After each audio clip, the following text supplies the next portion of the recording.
Hello everyone, welcome to my YouTube channel. अगर आप हमारे चैनल पर नए हैं तो हमारे चैनल को सब्सक्राइब करें। अगर आपको हमारी वीडियोस अच्छी लगती हैं तो लाइक, शेयर एंड कमेंट ज़रूर करें। तो आज का हमारा टॉपिक है ब्लड प्रेशर। क्या ब्लड प्रेशर? तो आइए हम बढ़ते हैं ब्लड प्रेशर के इंट्रोडक्शन की तरफ। Blood pressure is the lateral pressure extended by A column of blood on the wall of the blood vessels through which of the flows. क्या होता है ब्लड प्रेशर? एक जो lateral pressure extended by the column of the blood, जो कि on the wall of the blood vessels के through हम follow करते हैं, वही होता है। क्या होता है ब्लड प्रेशर? दो टाइप्स के होते हैं, systolic blood pressure and diastolic blood pressure. और क्या होता है पल्स प्रेशर। तो सिस्टोलिक ब्लड प्रेशर क्या होता है हम आगे देखेंगे, और डायस्टोलिक और पल्स प्रेशर क्या होते हैं। तो ब्लड प्रेशर क्या होता है?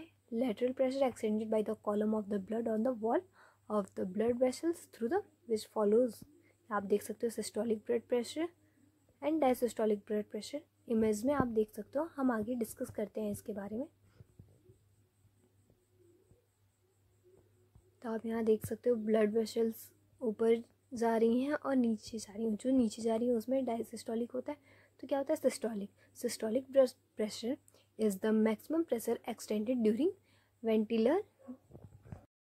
Ventricular systole. क्या होता है सिस्टोलिक ब्लड प्रेशर जो होता है वो मैक्सिमम प्रेशर होता है एक्सटेंडेड ड्यूरिंग वेंटिकुलर सिस्टोल। और इसका जो नॉर्मल रेंज क्या होता है वो 100 टू 140 mmHg होता है। एवरेज जो मेनली हम लोग लेते हैं एक मेडिकल कंडीशन के लिए, वो हम लेते हैं 120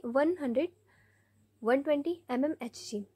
तो सिस्टोलिक प्रेशर कितना होना चाहिए? नॉर्मल रेंज जो होती है वो 100 टू 140 जो होती है वो नॉर्मल होती है। फिर हम बढ़ते हैं diastolic blood pressure.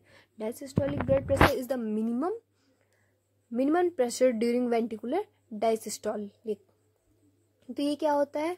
DBP minimum pressure जो होता है वेंटिकुलर डायस्टोलिक के थ्रू, ठीक है। इसकी जो रेंज होती है वो 60 टू 90 mmHg। एवरेज रेंज जो होती है वो इतनी होती है। एवरेज रेंज जो होती है वो 80 mmHg हम लेते हैं।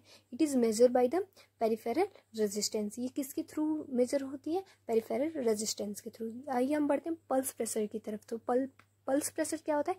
It is the difference between systolic and diastolic pressure.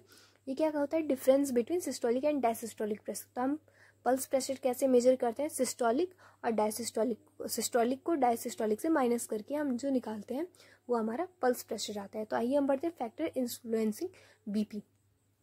क्या क्या हो सकते हैं फैक्टर इन्फ्लुएंसिंग ब्लड प्रेशर या फिर फैक्टर अफेक्टिंग? ये दोनों एक ही चीज़ होती है। तो हम देखते हैं एज की वजह से हो सकता है, सेक्स की वजह से हो सकता है, एज अ फीमेल या मेल की वजह से, स्लीप अगर आप ज़्यादा सो रहे हो तो कम हो सकता है, कम सो रहे हो तो ज़्यादा हो सकता है। तो मील्स के बाद आपका ब्लड प्रेशर जो होता है वो नॉर्मली ज़्यादा होता है। इमोशनल, अगर आप गुस्से में हो तो आपका बीपी हाई होगा। एक्सरसाइज के बाद भी आपका हाई या लो हो सकता है। It depends, is varies to person.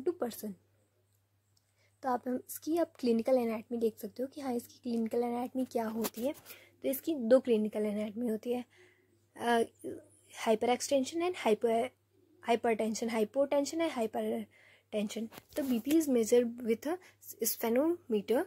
इसकी जो नॉर्मल ब्लड प्रेशर जो रेंज होती है वो 120 टू 80 mmHg होती है।